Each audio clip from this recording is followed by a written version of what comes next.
Shalom Bapak Ibu Saudara sekalian, puji Tuhan, hari ini kita akan masuk pelajarannya yang ketujuh tentang kerajaan Allah. Masalah terbesar orang Kristen. Kebanyakan orang Kristen setelah mereka percaya Yesus menjadikan masalah sebagai pusat hidupnya. Yang mereka bicarakan, yang mereka fokuskan adalah masalah. Semua orang punya masalah. Anda ikut Tuhan punya masalah. Anda tidak ikut Tuhan pun lebih banyak masalah. Anda punya banyak uang, tetap punya masalah. Anda tidak punya uang pun tetap juga punya masalah. Jadi jangan pernah jadikan masalahmu sebagai pusat kehidupanmu. Setelah engkau lahir baru, setelah engkau percaya Yesus bertobat, jadikan kehendak Allah sebagai pusat hidupmu, bukan masalahmu. Masalah terbesar orang Kristen yang sesungguhnya bukanlah masalahnya, tetapi karena mereka tidak melakukan kehendak Allah. Lukas 6 ayat yang ke-46. Mengapa kamu berseru kepadaku Tuhan, Tuhan, padahal kamu tidak melakukan apa yang aku katakan? Itulah masalah yang sesungguhnya. Hanya orang Kristen yang memanggil Yesus itu Tuhan. Tidak Islam, tidak Buddha, tidak saksi Yehova. Hanya orang Kristen yang memanggil Yesus itu Tuhan. Tapi Tuhan berkata, mengapa kamu memanggil aku Tuhan, Tuhan, padahal masalahnya kamu tidak melakukan apa yang aku katakan. Sebagian besar orang Kristen tidak melakukan apa yang Tuhan katakan. Mereka hanya ingin Tuhan melakukan apa yang mereka mau. Yaitu apa? Memberkati, menolong, melindungi, menguatkan. Mereka ingin Tuhan memberkati mereka tanpa mau melakukan apa yang Tuhan katakan. Mereka berkata ya pada berkat Tuhan, tetapi berkata tidak kepada perintah Tuhan. Kalau hari ini saya bertanya kepada Anda, siapa di sini yang mau diberkati Tuhan? Disembuhkan Tuhan, ditolong Tuhan, disayang Tuhan? Tentu semua akan angkat tangan dengan segera. Tapi kalau saya bertanya hari ini, siapa di sini yang mau bertobat? Siapa di sini yang mau belajar firman Tuhan sungguh-sungguh setiap hari? Siapa di sini yang mau jujur, setia, memberi persepuluhan dan persembahan? Siapa di sini yang mau meninggalkan dosa perzinahannya? Siapa di sini yang mau mengampuni orang yang bersalah kepadanya? Siapa di sini yang mau diutus untuk melayani Tuhan? Berapa banyak yang angkat tangan, saudara? Jauh lebih sedikit. Padahal kita semua tahu itulah kehendak Allah. Sebagian orang Kristen tidak melakukan apa yang Tuhan katakan. Mereka hanya ingin Tuhan memberkati mereka, menolong mereka, menyembuhkan mereka, mengangkat masalah mereka tanpa mau melakukan perintah Tuhan, tanpa mau melakukan apa yang Tuhan katakan. Sekarang, menurut Anda, bagaimana cara Tuhan memberkati kita? Menyembuhkan kita, memulihkan hidup kita, bahkan menguatkan dan menolong kita di dalam kesesakan. Apa yang Tuhan berikan untuk memberkati kita? Apa yang Tuhan berikan untuk menyembuhkan, memulihkan, dan mengangkat hidup kita? Satu kata, perintah. Ya, Tuhan memberikan perintah untuk menolong kita, untuk menyembuhkan kita, untuk memberkati kita. Ada satu kisah Simon dan para nelayan di Danau Galilea. Ketika itu mereka sudah bekerja semalam-malaman. Dan hari itu seluruh nelayan di Danau Galilea tidak ada yang mendapatkan seekor ikan pun. Mereka dalam kondisi stres, mereka dalam kondisi krisis. Dan pada saat itulah Yesus datang. Dan apa yang Yesus katakan? Lukas 5 ayat 5-11. Setelah selesai berbicara, Yesus berkata kepada Simon, bertolaklah ke tempat yang dalam dan tebarkanlah jalamu untuk menangkap ikan. Simon menjawab, Guru, telah sepanjang malam kami bekerja keras dan kami tidak menangkap apa-apa. Tetapi karena engkau menyuruhnya, aku akan menebarkan jala juga. Apa yang Tuhan berikan kepada Simon Petrus ketika dalam kondisi lemah, letih, tanpa hasil setelah bekerja semalam-malaman mencari ikan? Tuhan Yesus memberikan perintah. Dan ketika Tuhan memberikan perintah, apa yang kita berikan? Sama seperti Simon, alasan. Simon berkata, Guru, telah sepanjang malam kami bekerja keras dan kami tidak menangkap apa-apa. Anda dan saya akan selalu punya alasan yang tepat dan benar untuk tidak melakukan perintah Tuhan di saat sulit. untuk tidak mengampuni, untuk tidak memberi, untuk tidak mengucap syukur, untuk tidak melakukan apa yang Tuhan perintahkan. Tetapi ini yang Simon katakan, sekalipun dia letih setelah sepanjang malam mencari ikan tanpa hasil, sekalipun ia baru selesai membersihkan jalannya yang ia pakai sepanjang malam, ini yang dia katakan, tetapi karena engkau yang menyuruhnya, aku akan melakukan juga. Dan setelah mereka melakukannya, mereka menangkap sejumlah besar ikan sehingga jala mereka mulai koyak. Semua berkat Tuhan ada dalam kehendaknya. Ketika Anda dan saya melakukan kehendak Tuhan, di sanalah kesembuhan terjadi, di sanalah terobosan terjadi secara keuangan, secara kehidupan.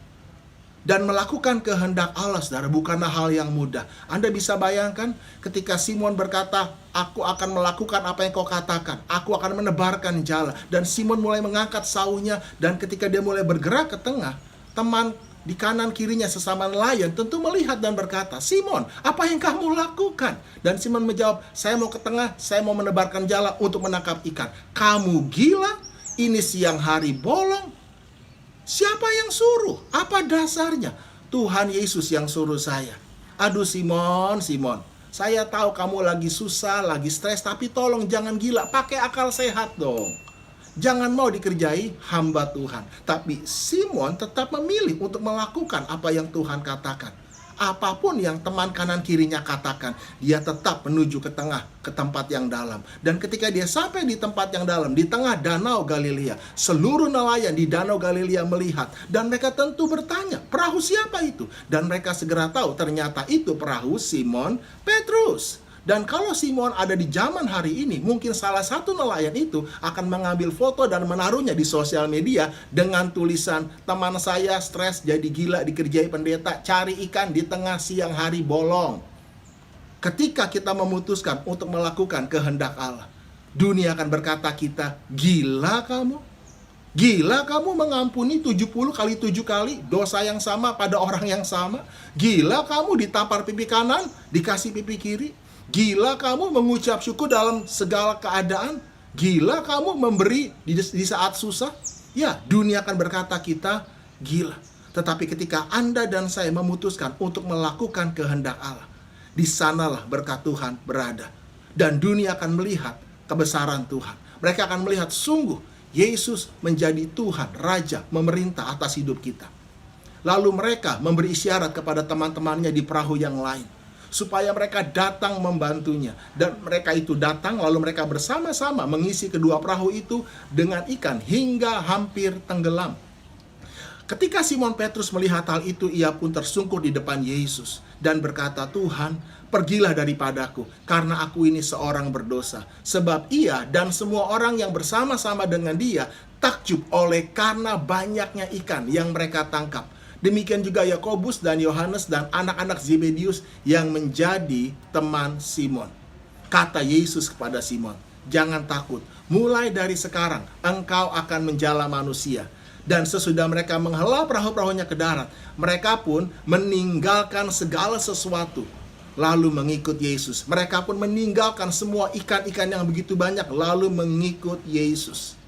Berkat Tuhan yang sesungguhnya bukanlah sekedar berkat jasmani. Berkat jasmani, berkat materi, berkat keuangan hanyalah berkat di depan. Tetapi itu bukanlah berkat yang sesungguhnya. Berkat materi itu akan membawa kita menemukan panggilan Tuhan, rencana Tuhan dalam hidup kita yang sesungguhnya. Simon Petrus hanyalah seorang nelayan yang tidak berpendidikan tinggi. Dia tidak pernah terpikir bahwa satu hari kelak dia akan dikenal oleh semua orang di seluruh dunia dan dia menjadi rasul yang besar. Tapi itulah rencana Allah dalam hidup Simon Petrus. Rencana Tuhan dalam hidupmu dan dalam hidup saya itu melampaui apa yang pernah dapat kita pikirkan dan bayangkan. Tapi kuncinya adalah ketaatan kita kepada perintah Tuhan. Sesuatu yang kita mampu lakukan, tetapi pilihan di tangan kita. Apa alasan utama untuk kita tidak mentaati perintah Tuhan? Keadaan. Ya, keadaan yang sulit. Itu menjadi alasan utama kita untuk kita tidak mentaati perintah Tuhan. Kita tahu perintah Tuhan, namun kita memilih untuk tidak mentaatinya karena alasan keadaan. Dengar baik-baik saudara. Percayalah, Tuhan tahu keadaan kita. Namun Tuhan tidak tertarik dengan keadaan kita yang sedang sulit. Tetapi Tuhan tertarik dengan respon kita, yaitu ketaatan kita kepada perintahnya. Wahyu 3 ayat ke-8 berkata, "Aku tahu segala pekerjaanmu. Lihatlah, aku telah membuka pintu bagimu yang tidak dapat ditutup oleh seorang pun. Aku tahu bahwa kekuatanmu tidak seberapa. Namun engkau menuruti firman-Ku dan engkau tidak menyangkal namaku." Tuhan berkata, aku tahu kekuatanmu tidak seberapa. Aku tahu kamu letih. Aku tahu kamu depresi. Aku tahu kamu banyak kelemahan. Namun jangan pernah jadikan semua itu alasan untuk engkau tidak melakukan kehendak-Ku, kata Tuhan. Sekalipun keadaanmu lemah, sekalipun keadaanmu sakit, sekalipun keadaanmu dalam tekanan yang berat, namun engkau tetap menuruti firman-Ku dan engkau tidak menyangkal namaku, lihatlah, aku membuka pintu bagimu yang tidak dapat ditutup oleh seorang pun. Ketaatan kita kepada perintah Tuhan, khususnya di saat keadaan kita sulit, adalah kunci untuk membuka pintu sorga. Apapun alasannya, menolak melakukan perintah Tuhan sama dengan menolak pemerintahan Tuhan atas hidup kita. Mazmur 68 ayat yang ke-6 berkata, Allah memberi tempat tinggal kepada orang-orang sebatang kara. Ia mengeluarkan orang-orang tahanan sehingga mereka bahagia. Tetapi pemberontak-pemberontak tinggal di tanah yang gundul, tanah yang tidak ada tempat perlindungan. Tanpa perlindungan, Anda mudah diserang, Anda mudah dikalahkan, dan Anda mudah dihancurkan.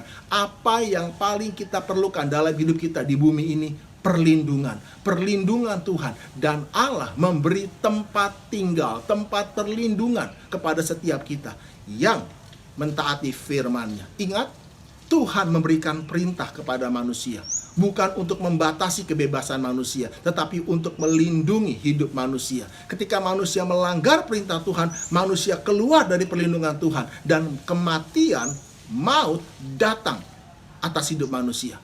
Karena itu, saudara, sadarlah, Tuhan atau keadaan, siapa yang sesungguhnya selama ini memerintah atas hidup kita. Mana yang lebih dulu harus terjadi? Taat pada perintah Tuhan, keadaan kita menjadi baik, atau kita menunggu keadaan kita baik dulu, baru kita taat perintah Tuhan?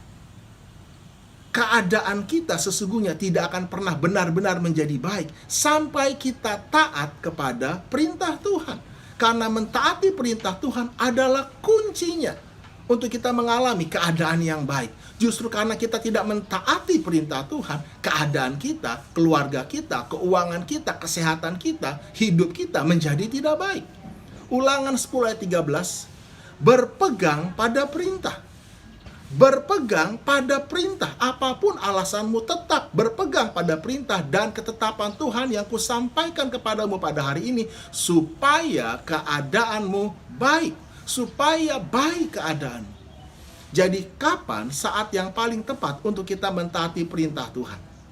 Saat keadaan baik atau saat keadaan tidak baik? Justru di saat keadaan tidak baik, di sanalah membuktikan siapa yang menjadi Tuhan dalam hidup kita. Lebih baik menderita karena mentaati perintah Tuhan daripada menderita karena keadaan. Sama-sama menderita, saudara. Tetapi lebih baik kita menderita karena mentaati perintah Tuhan. Lebih baik kita menjadi korban yang hidup dan kudus bagi Tuhan daripada menjadi korban keadaan. Yesus berkata, setiap orang yang mau mengikut aku, ia harus memikul salibnya, ia harus menyangkal dirinya. Barang siapa takut kehilangan nyawanya karena aku, ia akan kehilangan nyawanya. Tetapi barang siapa kehilangan nyawanya karena aku, ia akan memperoleh hidup yang kekal. Bukan setiap orang yang berseru kepadaku, Tuhan, Tuhan, akan masuk ke dalam kerajaan sorga, melainkan dia yang melakukan kehendak Bapa-Ku yang di sorga. Kita sudah belajar pada video-video sebelumnya bahwa perbuatan baik kita tidak membenarkan kita, tetapi menunjukkan siapa kita yang sebenarnya. Apakah kita anak Tuhan, lahir dari Allah, atau sekedar menjadi orang Kristen. Ingat baik-baik, bukti iman kita adalah ketaatan kita. Ketaatan kita menunjukkan iman kita itu asli atau palsu. Jadi bukan pernyataan kita, namun ketaatan kita yang menentukan akhir hidup kita. Jadi pastikan bukan karena keadaan, namun karena kita tahu itu kehendak Tuhan. Kita memberi, kita mengampuni, kita memuji Tuhan, kita mengucap syukur, kita berbuat kebaikan, kita melayani Tuhan dan menolong sesama. Karena kita tahu itu kehendak Tuhan.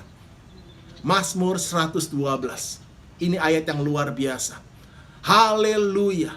Berbahagialah orang yang takut akan Tuhan, yang sangat suka kepada segala perintahnya. Perhatikan, sangat suka kepada segala perintahnya. Anak cucunya akan perkasa di bumi. Angkatan orang benar akan diberkati. Harta dan kekayaan ada dalam rumahnya. Kebajikannya tetap untuk selamanya. Di dalam gelap terbit terang bagi orang benar. Pengasih dan penyayang orang yang adil. Mujur orang yang menaruh belas kasihan dan yang memberi pinjaman, yang melakukan urusannya dengan sewajarnya. Sebab ia takkan goyah untuk selama-lamanya. Orang benar itu akan diingat selama-lamanya. Orang benar bukan tidak pernah goyah. Orang benar mengalami goncangan, tetapi ia tidak akan goyah selama-lamanya. Ia tidak takut kepada kabar celaka. Hatinya tetap penuh kepercayaan kepada Tuhan. Hatinya teguh. Ia tidak takut sehingga ia memandang rendah para lawannya. Ia membagi-bagikan. Ia memberikan kepada orang miskin. Kebajikannya tetap untuk selama-lamanya. Tanduknya meninggi dalam kemuliaan. Orang fasik melihatnya lalu sakit hati. Ia menggertakkan giginya lalu hancur. Keinginan orang fasik akan menuju kebinasaan. Saudara, terima kebenaran Tuhan hari ini. Jangan jadikan masalah sebagai pusat hidupmu, pusat pembicaraanmu. Tapi jadikan kehendak Allah sebagai pusat hidupmu, pusat perkataan pembicaraanmu dalam hidupmu. Dan lakukan kehendak Allah. Maka kau akan melihat Mazmur 112 akan terjadi dalam hidupmu. Bapa, hambamu berdoa di dalam nama Tuhan Yesus. Biarlah kebenaran ini membuka pikiran kami, menyadarkan kami bahwa yang terpenting dalam hidup ini bukan masalah kami, tetapi melakukan kehendak-Mu, mencari tahu apa yang menjadi keinginan hati-Mu. Carilah dahulu kerajaan Allah, carilah dahulu apa kehendak Allah dalam hidupmu, dan lakukanlah. Maka semuanya akan ditambahkan kepadamu. Hamba-Mu berdoa, biarlah setiap umat-Mu yang mendengar kebenaran ini, bukan hanya mendengar, tetapi mereka merenungkannya, dan mereka mengerti, lalu melakukan apa yang Engkau perintahkan di saat keadaan kami sulit. Engkau memberi kami perintah untuk menolong kami, untuk menyembuhkan kami. Di dalam nama Yesus, biarlah terobosan terjadi atas hidup kami, saudara. Di dalam nama Yesus aku berdoa, Bapa. Sungguh hari ini Roh Kudus menjamah hati setiap kami yang mendengar, dan beri kami pengertian yang benar. Kami terima firman-Mu, kebenaran-Mu ini, di dalam nama Tuhan Yesus Kristus. Amin. Tuhan Yesus memberkati.